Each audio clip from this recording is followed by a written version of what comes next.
Morning.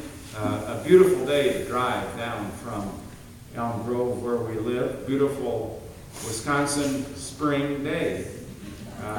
There was no snow, so it was beautiful, and it's good to be here with you. And I don't say this to everybody, by the way, but I'm always struck at how beautiful this sanctuary is, this worship space. It is just, such a feeling of holiness when one comes here, that you are drawn. I am drawn. I'll own this. I am drawn closer to God when I come into this beautiful space that was built a few years ago by some very faithful folks. And I honor you and congratulate you on your 175th anniversary as a congregation. Amen. That's an amazing accomplishment. And I know days are not easy for churches in this day and age, but I would say to you, just look around this community and how many businesses have been in existence with the same name and the same mission for 175 years. I doubt there are many. I doubt there are many. But you're not in a business, you're in a ministry. So, again, I salute you for that. Now, Bonnie promises not to tell Mike this. I'm going to say a few nice things about Mike, your pastor, because he's been such an asset and is to the wider American Baptist family. And I know this is his first venture into the American Baptist family. And I wrote him a letter recently, or a note, I guess it was probably an email. And I said some things that I want to just recall to you of how important he's been to the wider family. He's currently the moderator of our Commission on the Ministry. That's where people who are coming into the ordination process are interviewed. And it looks at those standards and interacts with those people. He is therefore a member of the Board of Managers of ABC of Wisconsin.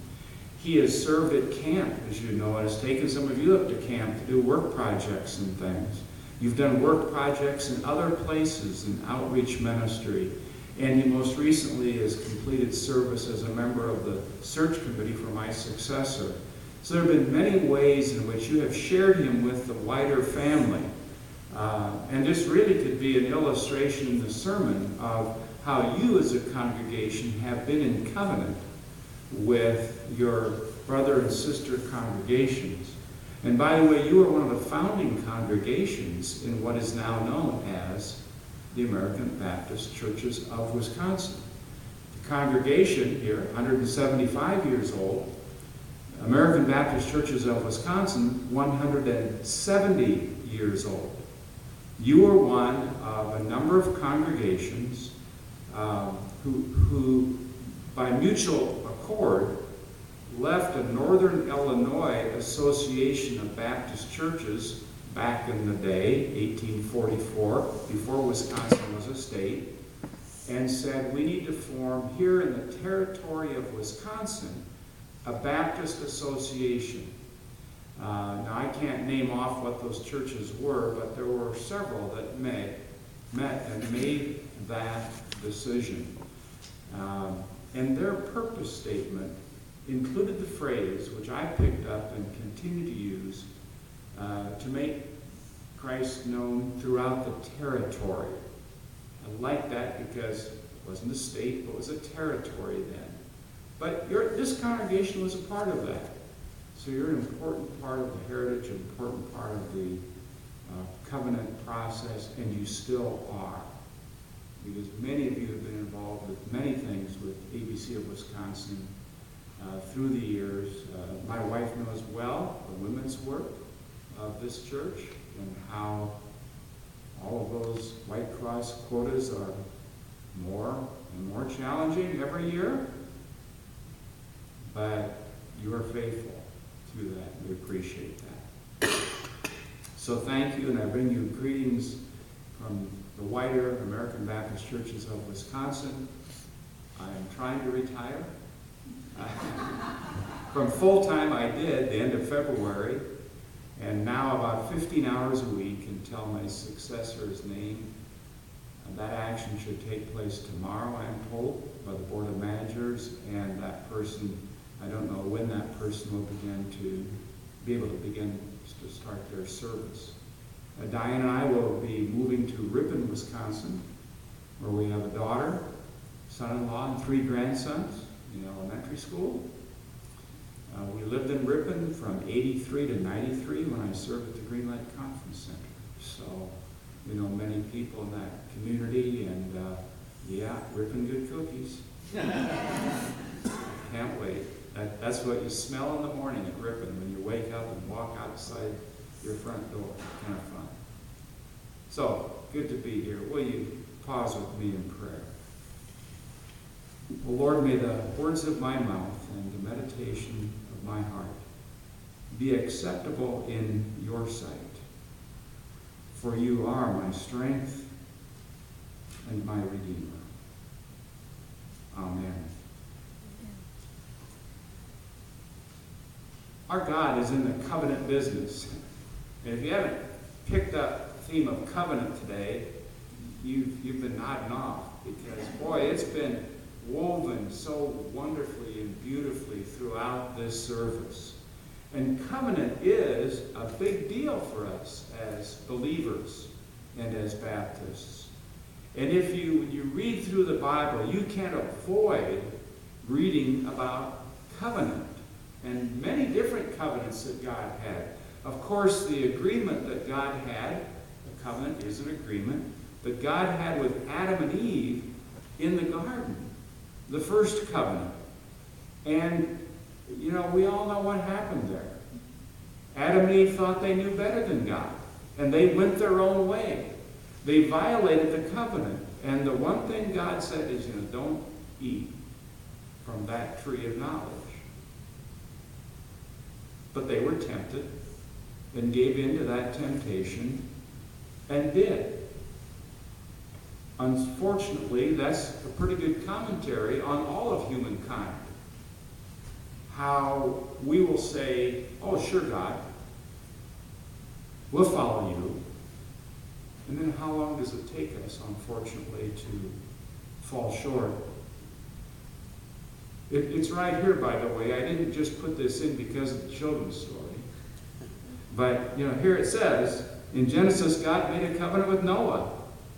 And he most certainly did make a covenant with the one good person he could find, with Noah. And Noah was faithful. But, I'm sure we've all sort of imagined. Can you imagine what the neighbors said? What in the world are you building in your backyard, Noah? This is a little crazy. They probably were not laughing at him when the flood came. And things perished. And then, of course, in Genesis also, there's that story of Abraham and Sarah, who at a very advanced age, God called upon them and said, you're going to have a family. And they sort of, I'm sure they said, wait a minute.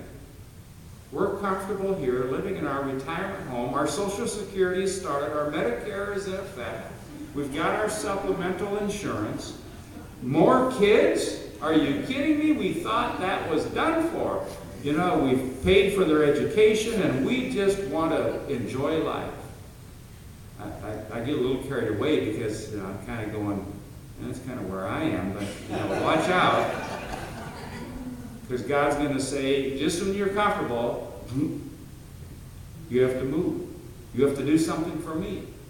Well, they were faithful to God's call, fortunately.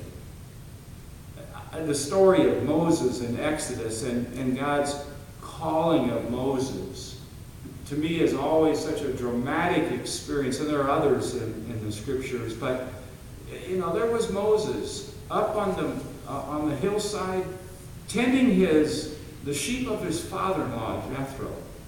He was happy doing what he was doing. He didn't have to be involved in all the stuff that was going on with the people of Israel.